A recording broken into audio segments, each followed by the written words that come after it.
Caalee yaaliin ajjechaa irratti godhamaa jira. Eenyoo kan yaalii ajjechaa irratti gaggeessaa jiru? Ay. Ashama ijoollee Oromoo akkam jirtu nagaa jirtanii fayyaa jirtanii isiniin jecha nagaa isin dagannee salaamanni xiyya bakka isin jirtan hundi qaxxaamuree laga baddaa gaara isin haa ga'u isiniin jedha. Maal qabattee dhufte jechuun keessan hin oolu. Wanni qabadhee dhufes akkuma mata duree irratti argitanii ani iddoo hojiiti kan jiraadhu. Iddoo hojiitiin jira jechuudha. Ijoollee gaafan akka tuffadhee deemu kana namni musliimaa na saha. Musliimallee nan jaaladha hundi keessanuu Oromoo waan ta'e hunda isin jaaladha. Garuu waan takkaatu jira ni beektanii wanni jirtu sanis maali jechuun keessan hin oolu. Wanni jirtu Caaliin tana dura akkana tuffattee deemti. Maaliif amantaa kam keessaayyuu amantaan if mul'isaa qullaa deemaa jedhu hin jiru sijjammaar jechuudha. Hin jiruuni amantuma kam keessaayyuu kaza ani bada amantaa namaa kanallee tuttuquu hin jaaladhu. Hojii xiyyaa miti. Amantaa namaa tuquun hojii xiyyaa miti. Garuu immoo waan takkaatu jira waan adda nu goosisu. Musliimaa fi kiristaana namni akkamitti adda beekaa ijoollee? Musliimaa fi kiristaanni akkamitti kan adda beekamu meenaa himaa? Amma akkana shaffanadhee gaafan deemu namni na gaafate malee nan beeku. Ati amantaan kee maali jedhanii yoo na gaafatan malee nan beekanii jechuudha. Garuu jechuudha amma yaaliin ajjechaa irratti deemaa jirti iddoo nan hojjedhu jechuudha. Iddoo nan xiyyaa hojjedhu ani iddoo hojiitiin jira. Akkuma gartan jechuudha iddoo hojiiti kan nan jiru. Iddoo hojiitti jechuudha araba kan nan bira hojjedhu irratti dawwadanii. Mucattiin kun dur musliima turtee amma kiristaana taatee jirti. Amantaan amantaa bentee qabattee uummanni bentee hin beekanii ani arabni na gaafateeni ati qaamantee Somaalii jetti maaliif Somaalee musliima guutuun isheeti maali akkana taatee jirti jedhaniiti nutti dawwalanii kiristaana amantaa musliimaa xarrabsiti jedhanii maali maal raawwattee turte naan jedhe jechuudha arabni natti dubbate. Ani humtuu inni raawwadhes hin jiru yaa qaamantiyya Somaalii jettee hin jedheeni. Akkuma beektan kan beesuu dikkasan jira iqama akka jibduu qaba akka jibduu Somaalii jettu hin qaba jechuudha.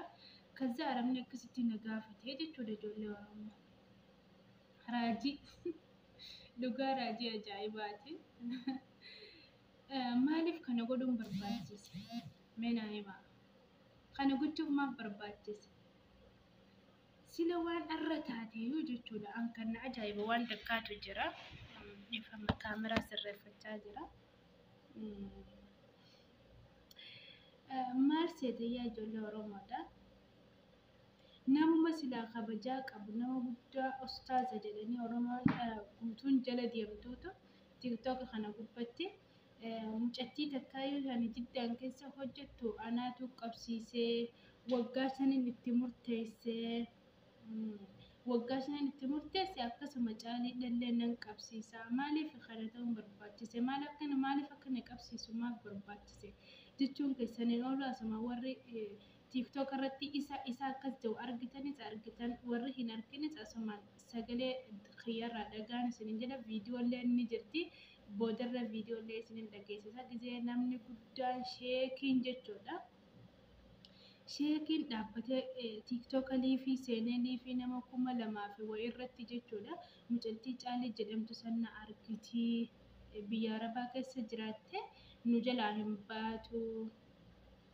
Kana hundi maaltu fidanii beektanii abjuu maaliif himti abjuu?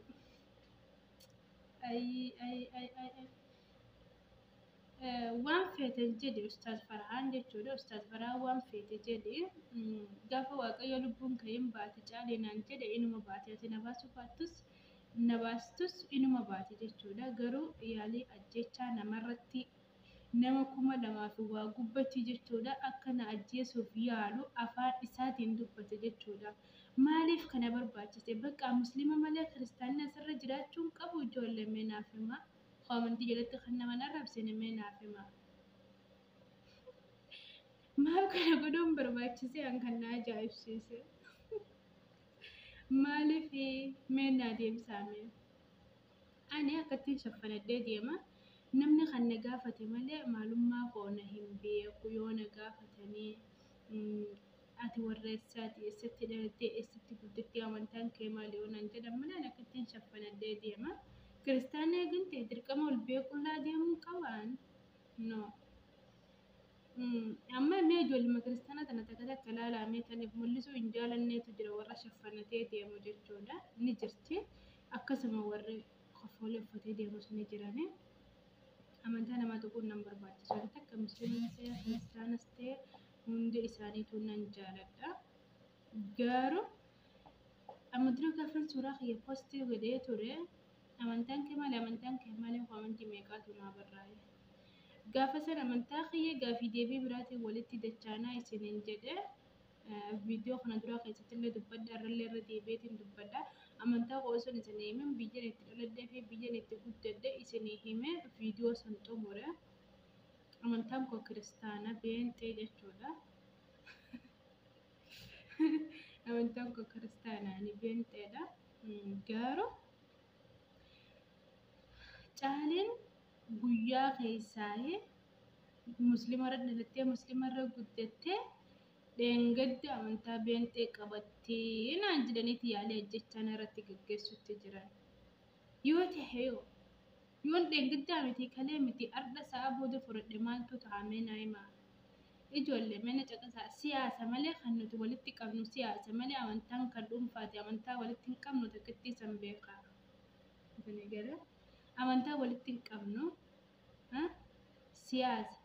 Ani paartii hin taane jammar paartiin an godhatinaadha. Ani paartii miti. Warri tiiktookii fi gara feesbuukaatiin hin argin mucoon tun ni maraatte moo maal taate jechuun keessaniin oolu. Torbaan lama jechuudha. Akka paartiitti akka siyaasa takkatti jechuudha. Anarraa dubbataa jiran gama tiiktookaatii fi gama feesbuukiitiin jechuudha. Mucattii amantaa musliima irratti dhalattee amantaa musliima irratti guddattee guyyaa keessaa beenxee taatee kiristaana taatee hin ajjeesnaa eessa jirti iddoo isin jirtu nu barbaadaadha hin dhiisnuu ni ajjeesna jedhanii na barbaachuu turan. Silman qabadheeyyuu warri hoo abbaan koo kan na dhalche silma musliimarra dhaladhee musliimarra guddadhee kalee miti arda sa'aa booda amantaa kiristaanaa fudhadhe. Namni gaafatu hin jiru ifii kootiif ifan mara malee Oromoon miiliyoonni 60 na hin gaafattu isinii gala. Kan kana jedhus warra musliimaati ni barbaachisaa bookkanne. Ani akka kootitti akka dhuunfaa kootitti akka sammuun kee yaaddutti akka inni hin barbaachisu. Isinii galee maaliif jechuun keessan hin oolu. Amantaan waan dhuunfaa dabaleewwan koo. Oromummaa walitti qabna malee amantaan waan dhuunfaati. Waan kana ta'eefu wanni kana kun hin barbaachisus nun barbaachisus amantaa wal qoqqooduu dhiisaa garee wal qoqqooduu dhiisaa gandummaa wal qooduu dhiisaa tokko tahaa jiraadha. Oromoon tokko arras barus tokko amantaa daddan godhe malee nu tokko afaan tokko dubbanna abbaa. Maaliif akkana godhuun barbaachise? Intee hin nurraan barbaachisu akkanne. Amma kan nan beekne kan na beeku jechuudha. Caalii ta'uu kiyya qofa na beekan gama tiiktookatiin feesbuukiin ta'u gara yuutuubaan ta'u caalii ta'uu koo qofa na beekan. Kan nan beekne kanuma akka na arge katakka amantaan kee maali jedhee nan gaafataniitu amantaan ishee musliima ture dheengadda kiristaana taate hin ajjeesna jedhu. Maaliif barbaachise? An arda miti duri beenxee qabatan biyya arda miti waan dura asaa jirtan jechuudha. Waan dur jechuudha. Kaza mirga yoon kaleessa qabadhee yoon dheengadda qabadhee yoon mirga kooti amantaani nam tokko hin barbaachisu jechuudha. Nam tokko hin barbaachisu keessi koona amanna bilbila kanatti yoon amane jechuudha. Bilbila kanatti yoon amane namni na gaafatu hin jiru keessi koona ajaanyaan jechuudha. Isinii galee paartiin nan godhatin aadaatiin narraa gabbu'a harfumatti xiqqoo narraa gabbu'aati ajandaa kiyya kana qabbaneessaa isiniin jedha. In ajjeesna jettanii warri dhaaddettanis gaafa waaqayyo mucaate guyyaan kee geesse in duute nan jedhe in du'aaniyyuu guyyaa koo hin darbu namni na ajjeesuu hin danda'u. tasuma namni na ajjeesuu hin danda'u. Ni ajjeesna. Hanga araba hundi dawwaltanii immoo bilbila hundi sooshaal miidiyaa irratti maxxansaa jirtanii maaliif kana godhuun barbaachise? Hanga lakkoofsa koo jechuudha.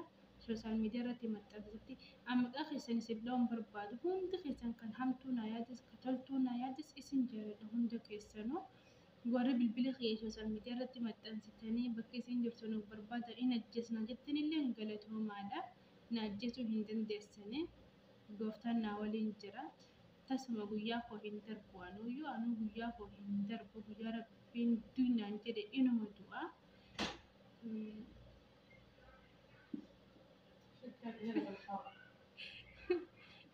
Isaan kan labbeedi. No, ما يبقى. والله لما انت صفراء مشغلتها. تعرفي خلاص عادي. Akkasii guyyaa rabbiin koo odeeffama namatti dubbataa ture. Guyyaa duunaan jedhe amuyyuu inuma du'a guyyaa koo hin darbu waan kanatti hafu galatoomaadha. Warri na jibbitanis warri na jaalattanis galatoomaa. Isiniin viidiyoo biraatiin walitti dachaana. Bye bye.